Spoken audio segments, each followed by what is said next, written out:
Hello aspirants, looking at current affairs for 27th July, the news items picked up from the Hindu newspaper are these 15. We'll look at them in detail. The first one, Nitish Kumar to take oath as Bihar Chief Minister after resigning. So you must have heard the news, Bihar Chief Minister Mr. Nitish Kumar has resigned. It was a coalition government with JDU and RJD, the political party of Lalu Prasad Yadav, been in coalition ruling in Bihar, but RJD Deputy Chief Minister, Nitish Kumar was the Chief Minister, Deputy Chief Minister was Mr. Tejasvi Yadav, who is the son of Lalu Prasad Yadav.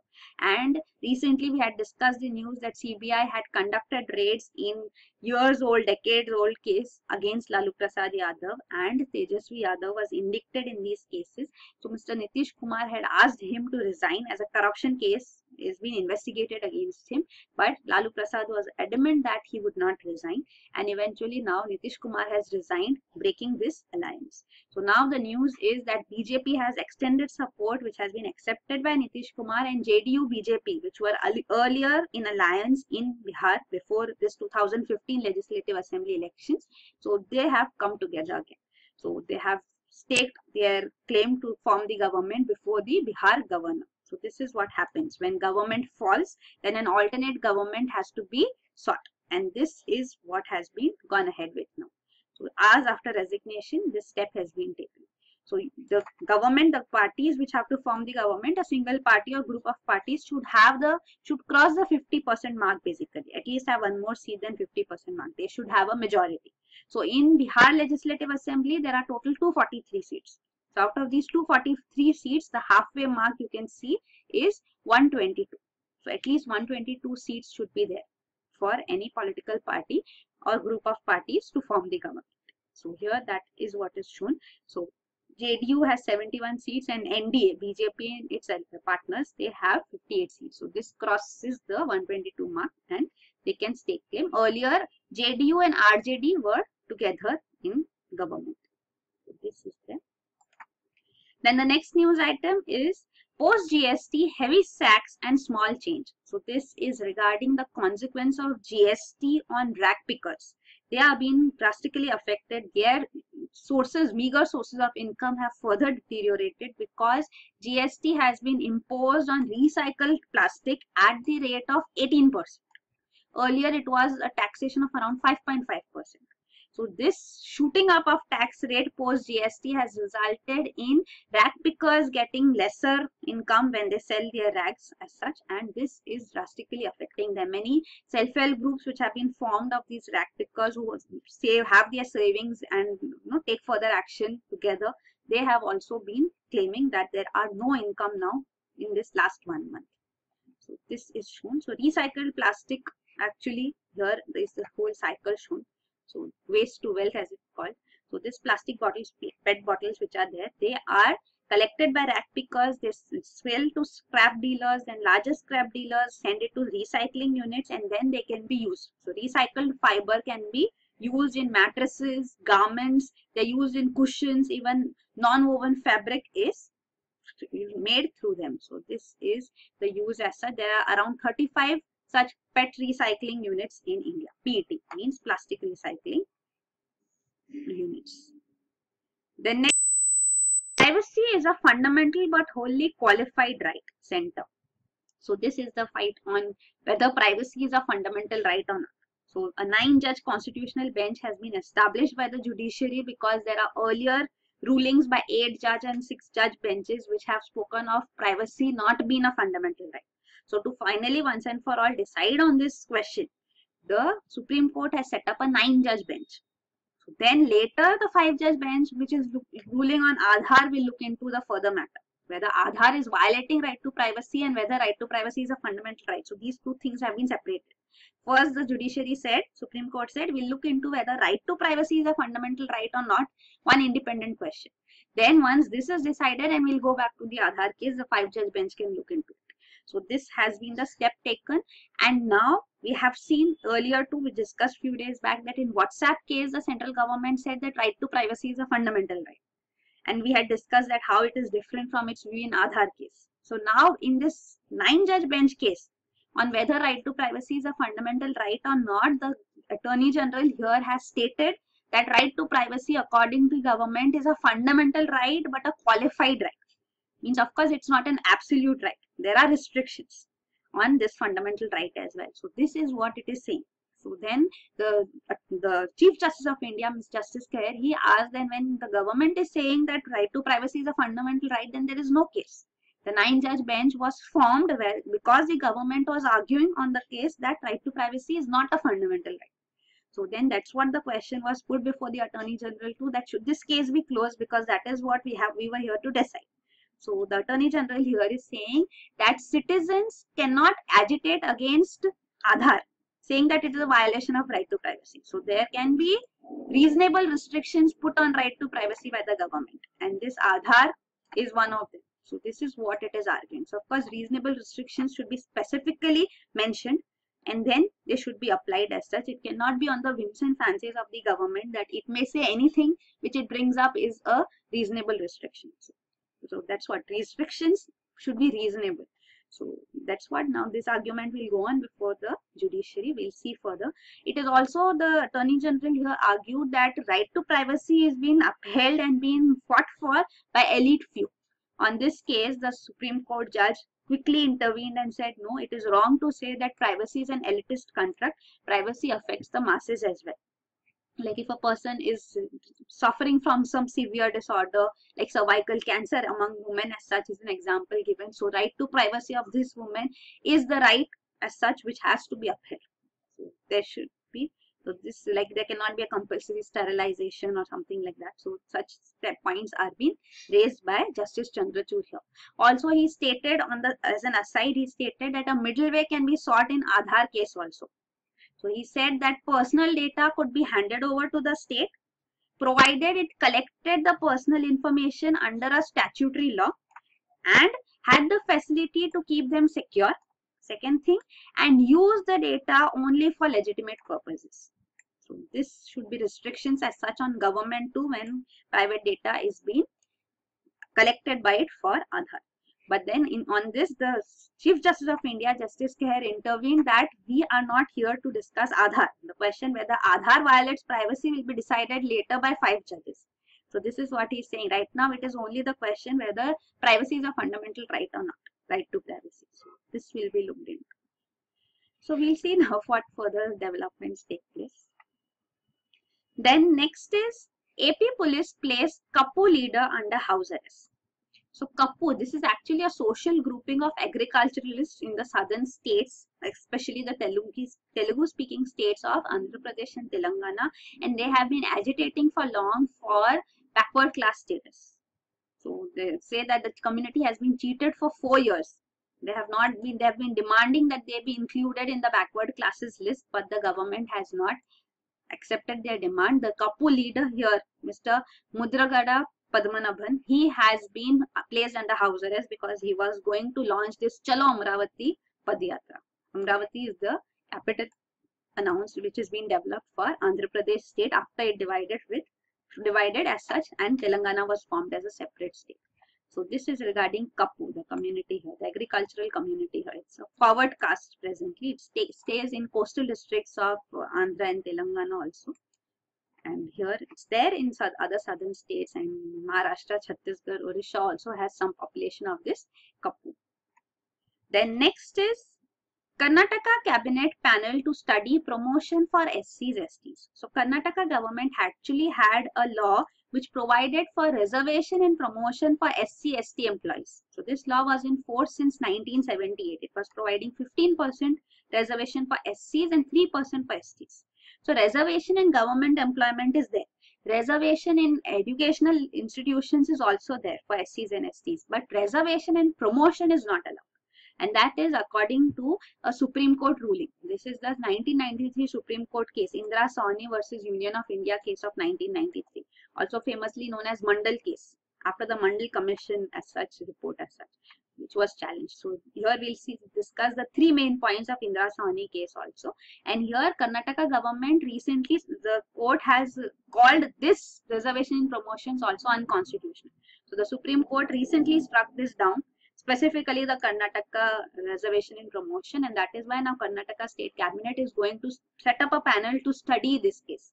promotions for SCs and STs, reservation in promotion. So the Supreme Court had said that mere fact that there is no proportional representation in promotion for the population of SC, ST is not itself to grant consequential seniority. So consequential seniority is a term which means that because you are promoted, you get seniority. So that is consequential seniority. Seniority comes according to age. But then if your person is promoted, then consequentially he also gets their seniority. So this issue was there. So here you can see Indira Sawhney case details are provided. 3 main points which it placed with restrictions on reservations as such were: 1, that reservation should not exceed in any case above 50%. Even if carry forward policies applied, means there are reservation every year, and in particular year if the reservations seats have not been filled, then those seats can be carried forward. Even if they are carried forward, this 50% rule cannot be broken. So because they are carried forward, 50% rule is broken, will not be allowed. That's what the idea is. So this reservation should never exceed 50% was 1 point. Then second, it said creamy layer must be excluded from backward classes. And third, so this creamy layer concept was from Indira Sawhney case of 1993 of the Supreme Court. And third, it stated there can be no reservation in promotions. So in the entrance stage, you have given reservations, but then in promotions also, it should be based on merit, seniority. It should not be based on reservation as such. So no reservations in promotions was also a point specifically put forth by Indira Sawhney case in its order. So this is there. Also the central government is looking into this case of providing reservation in promotion for SCs and STs. This is 2017 news only. So a report is being planned by Department of Personnel as such, Personnel and Training. So it will put forth this plan before it has given this report to the Prime Minister as well, so that it says that SCs, STs will get equal opportunity for and inclusive growth can be brought forth by it. So this is. Then the next news item is 473 acres handed over for Kovada nuclear plant. So this is in Andhra Pradesh, Srikakulam district of Andhra Pradesh, Kovada. So this has become, Kovada village has become the central point for nuclear plants in India. Recently we had seen in news that the nuclear plant which has been proposed to be established in Mithivirdi in Gujarat has also been shifted to Kovada. So this is NPCIL, Nuclear Power Corporation of India Limited, which is facilitating the construction of these atomic power plants here, and this will be developed by USA. USA is one. The USA Westinghouse specifically is the company which is going to establish nuclear power plants here. So of course there are concerns. Land acquisition is a huge concern with respect to nuclear power plants, and presently Andhra Pradesh government has handed over 473 acres of land to NPCIL to facilitate the construction of this atomic power plant here, and it says the remaining 1,500 acres of land will also be handed over in 3 months. So there are around 2,200 families which will be facing displacement, and they say they'll establish a model colony for them in another village, and also a township for the NPCIL officials and staff members would also be established. So this is the news coming forth now. These are the sites of nuclear power projects which have been approved by the central government in principle. You can see the various sites and the states in which they are located. So this is the Mithivirdi, Gujarat, which has now been shifted to the same place, Kovada in Andhra Pradesh. This one, and Haripur also, there are protests going on here. So there are, even Russia is developing nuclear plants here. It also has asked that it be shifted and may go to Kovada as well. Now that decision has not yet been taken. So this is there. Then Jaitapur in Maharashtra, where France is developing nuclear power plants. And these are the risk factors, concerns with respect to nuclear power plants. One is of course delay in land acquisitions, which we are seeing. Second is the nuclear liability issue, because nuclear liability clause here, the construction which will take place of the nuclear power plant, the equipment suppliers will have to take the liability if any fault occurs in whatever equipments they are providing. So that nuclear liability law of India is also a concern for development, which is delaying the development of these nuclear power plants. Third is construction and technical delays. So the reactor designs proposed as such have not been completed. They are not even in operation. Westinghouse, the nuclear power plant which it is proposing to establish in India, has not been in operation anywhere in the world so far. So that is also delays, causing delays, and of course the bankruptcy as well. Plus finally it's a huge investment which is also a concern. It will cost around 6.3 lakh crores and 11.3 lakh crores to establish these plants over 2 decades, nuclear plants in both these regions by Westinghouse. So it will take around 20 years, after which this will be in place. Then next is realtors lobby for relief under RERA GST to keep housing affordable. So there are 3 major reforms which have taken place and they are affecting the real estate sector. One is demonetization. So we thought that post demonetization there was a lull in real estate sector. Then second is the RERA, the Real Estate Regulation and Development Act of 2016, which has been passed by the central government, and state governments have to notify rules under it. Plus the third one is GST, Goods and Services Tax. So high taxation rate under that is also affecting the sector. So here the details are provided. So RERA, this had been passed by the central government and became effective from May 2017.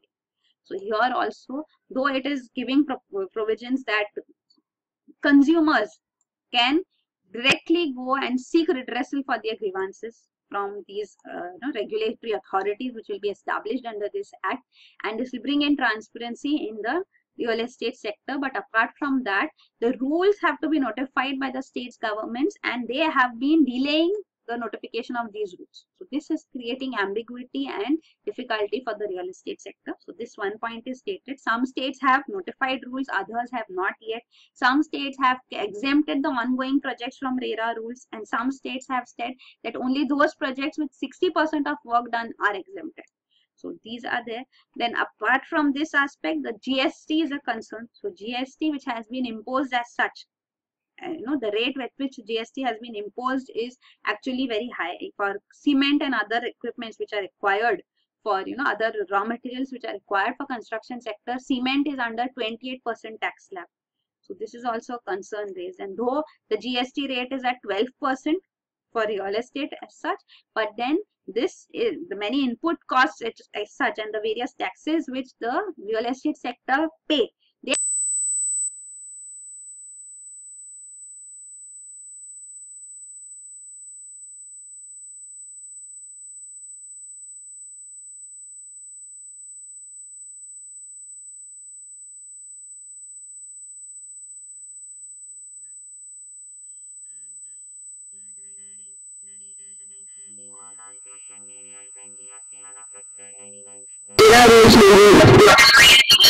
affecting the real estate sector.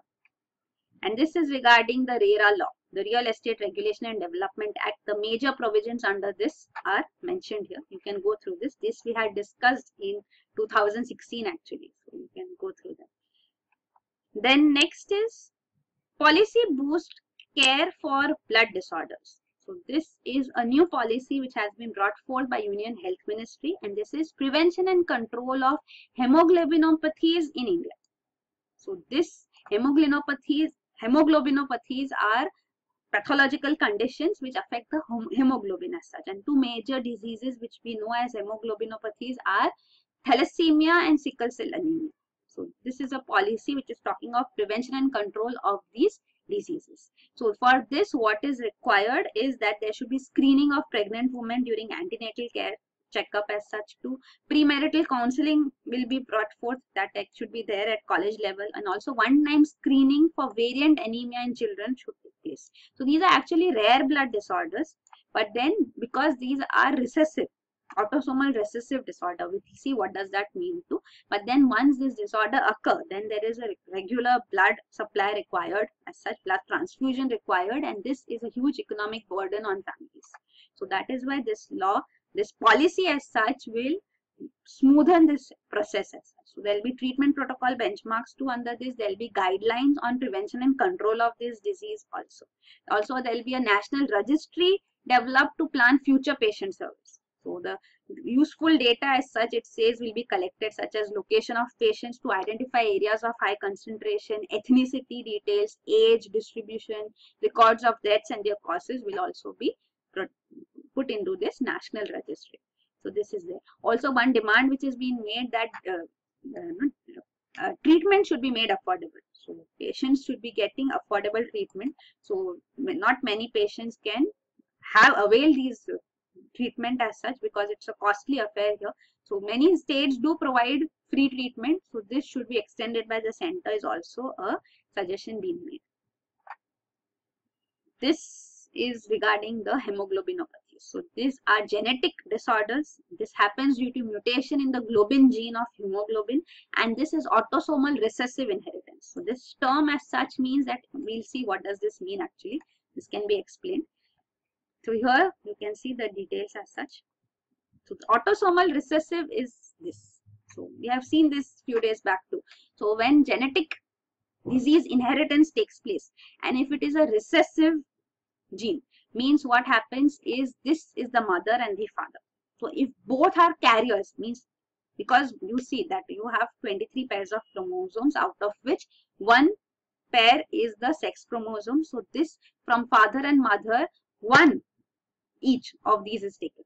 So if this is the father and mother, 50% from father and 50% from mother is taken. So which of the 50% will be taken is the question. So there can be with these two, there can be these four combinations possible. One from here and second one this, one from here and second one this. So if one from each is to be taken out of these two 50-50 parts, then these four combinations are possible. So when it is a recessive gene, so if one part has this gene disorder gene and one is normal gene, then this person will not be affected. Means you are a carrier of this disease. Means say for example this is thalassemia. So you are carrier of thalassemia, but you yourself will not be affected by thalassemia, because there is disorder in this gene which you inherited from your parent, but then this other one is normal. So you are just a carrier, not affected. That is when it is recessive. So genes are of two types. One is recessive gene and one is dominant gene. So if it is a dominant gene, then even if it's there in 50%, it will dominate and you will be affected. But these diseases, hemoglobinopathies, which we are talking of, is generally autosomal recessive. So when they are recessive, it will not affect you. You will only be a carrier if it's only in 50%. Right? So here you can see mother is also a carrier and father is also a carrier. Only in this case, when both are carriers, the child can be affected. And that also is 1 in 4 chances that child will be affected. So 1 in 4 chances that child is not affected at all and is not a carrier also. But 2 in 4 chances that child is a carrier, but in themselves are not affected.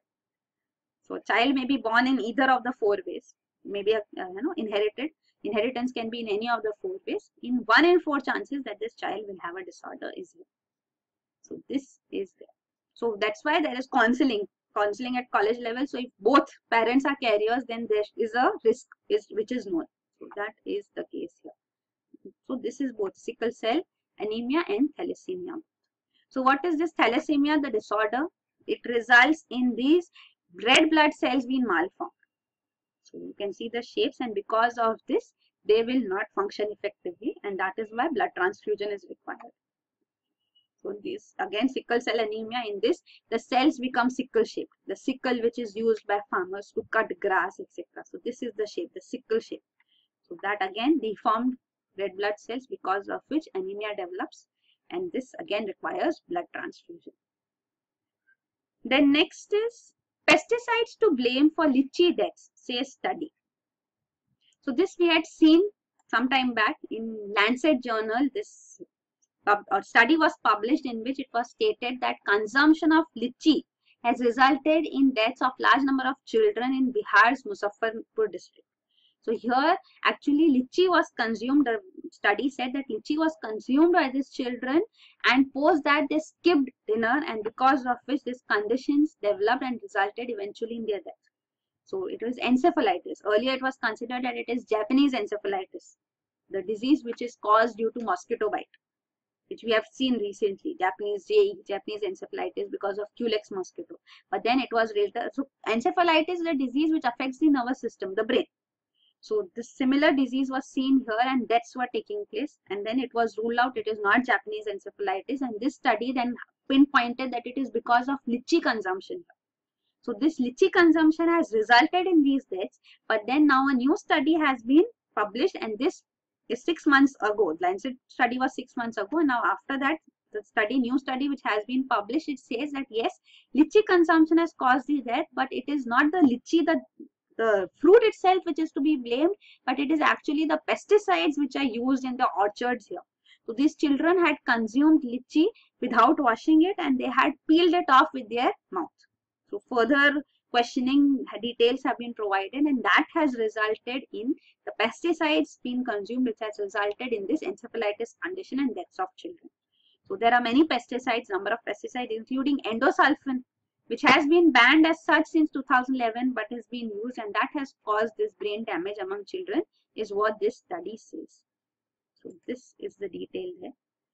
The mystery deaths which had puzzled many for long. And this is regarding endosulfan. So it's an agrochemical. It is used as an insecticide and it's one of the most poisonous chemicals used on food crops and is banned in many countries including in India too.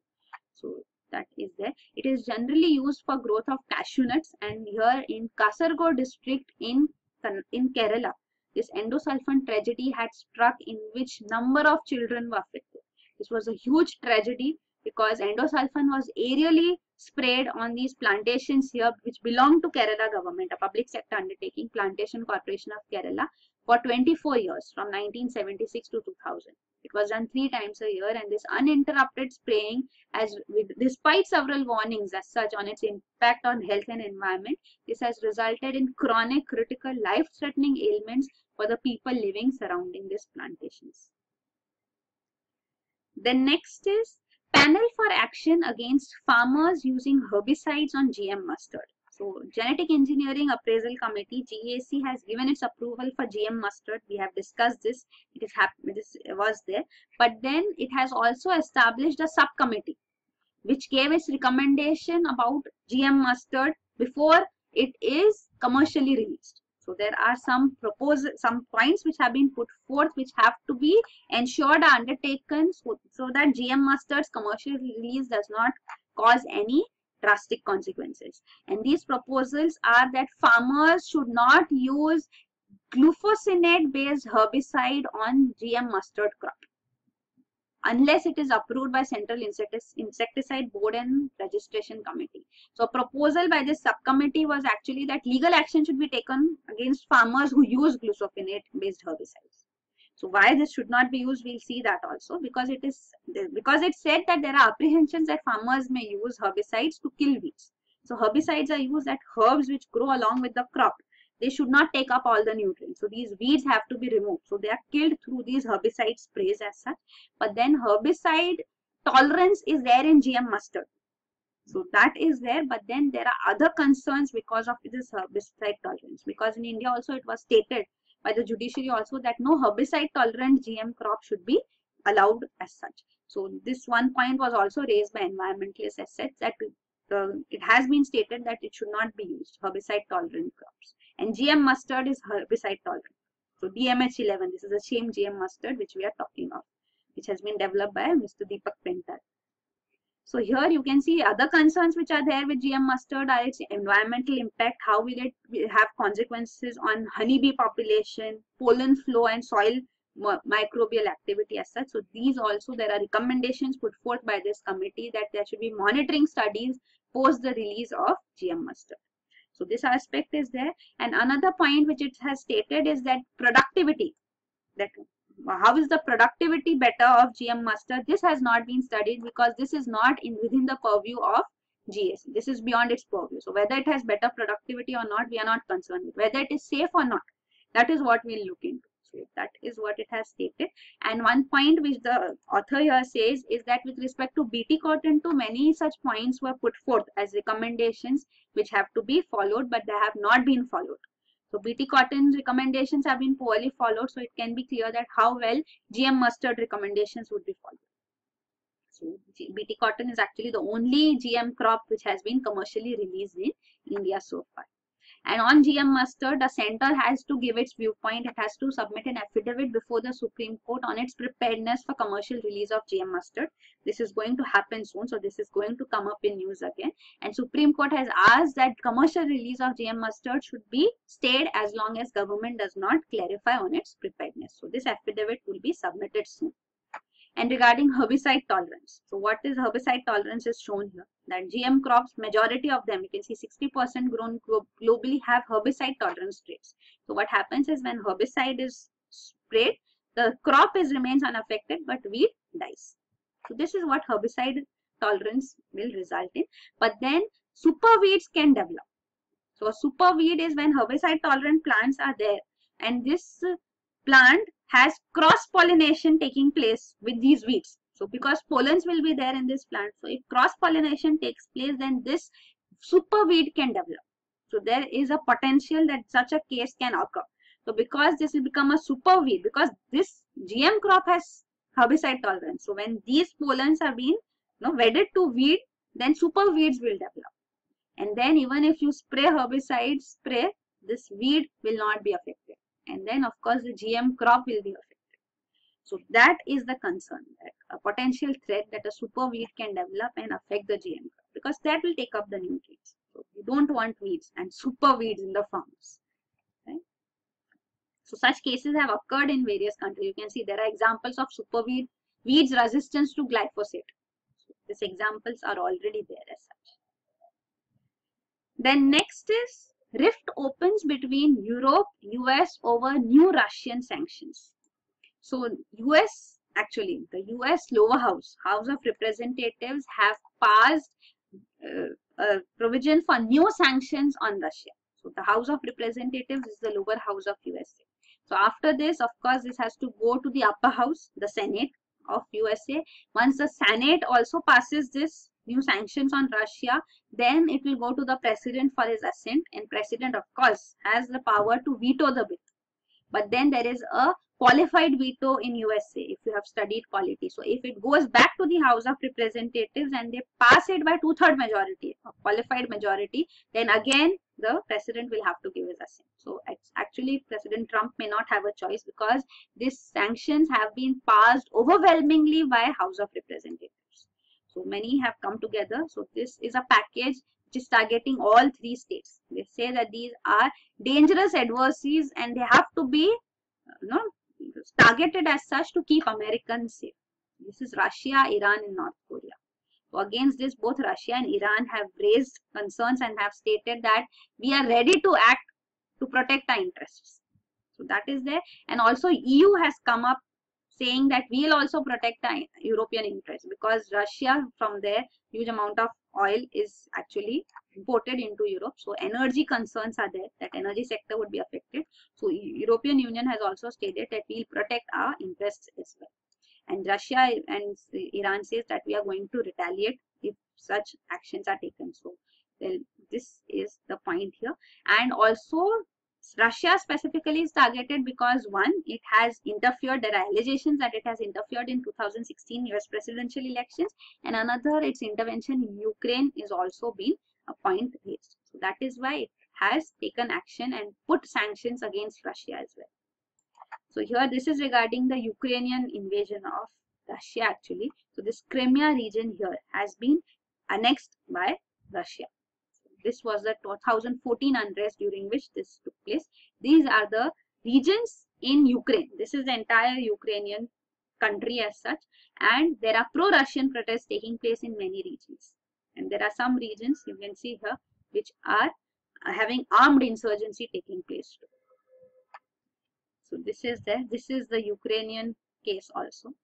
So here you can see these are the regions in Ukraine which are having Russian speaking majority.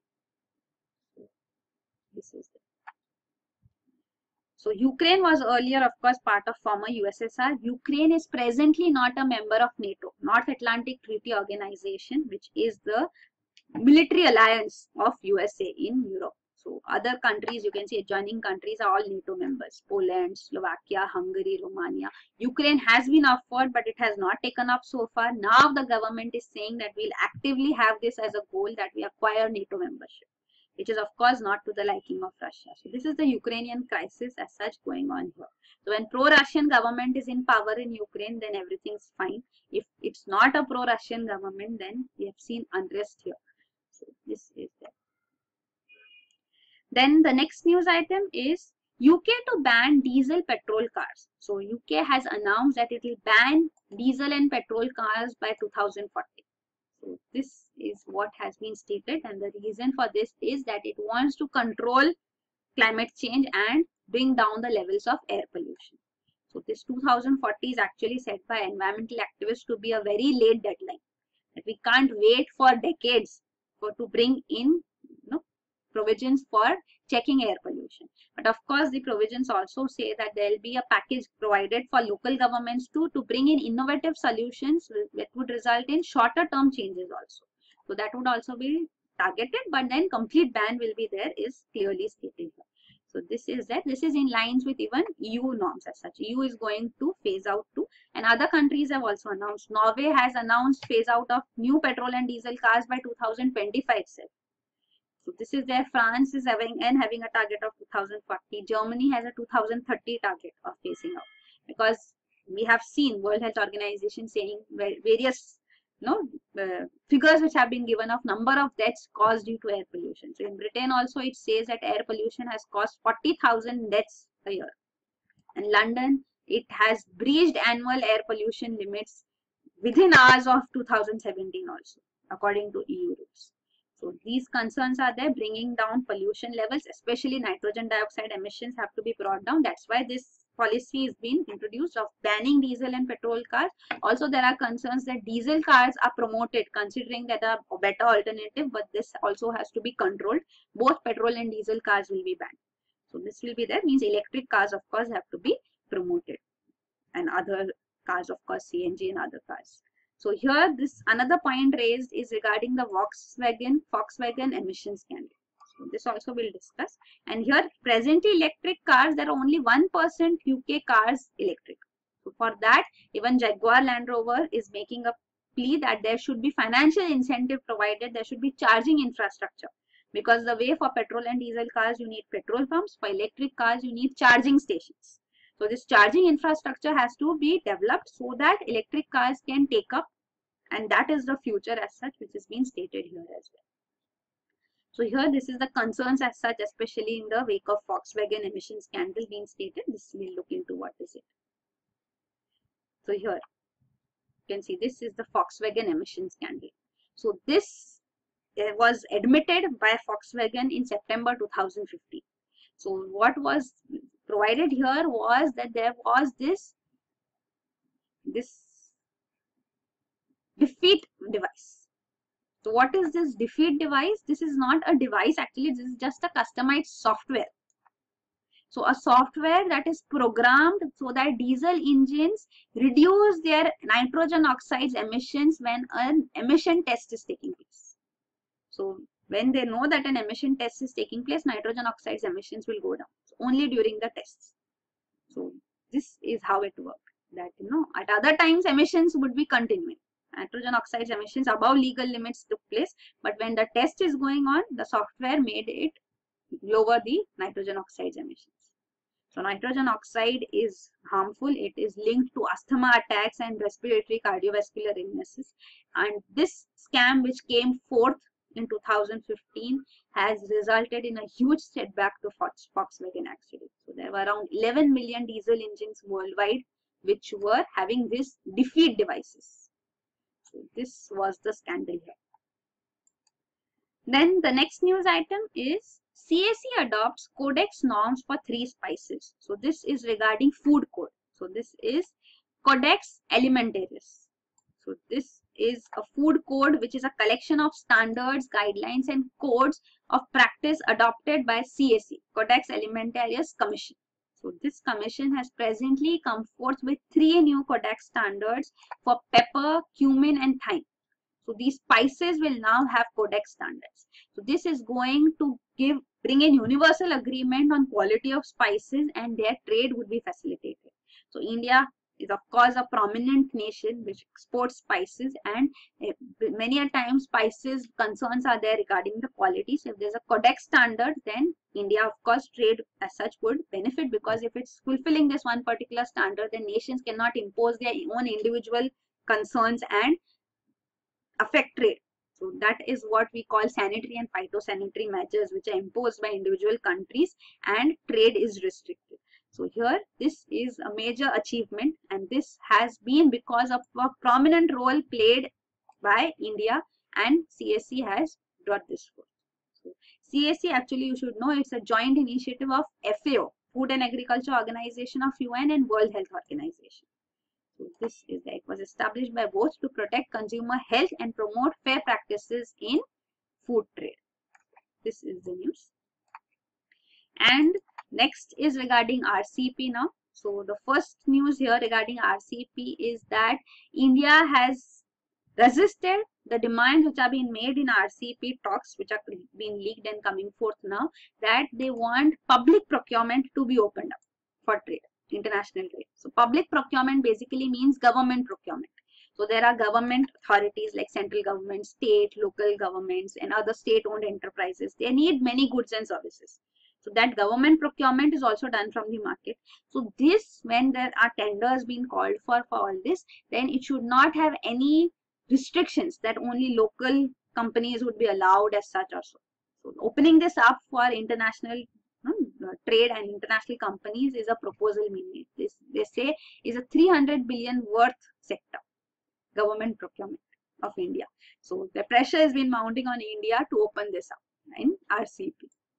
So this is the news here, but Indian officials say that we are going to resist this and we are not going to go ahead with opening up a public procurement for international trade.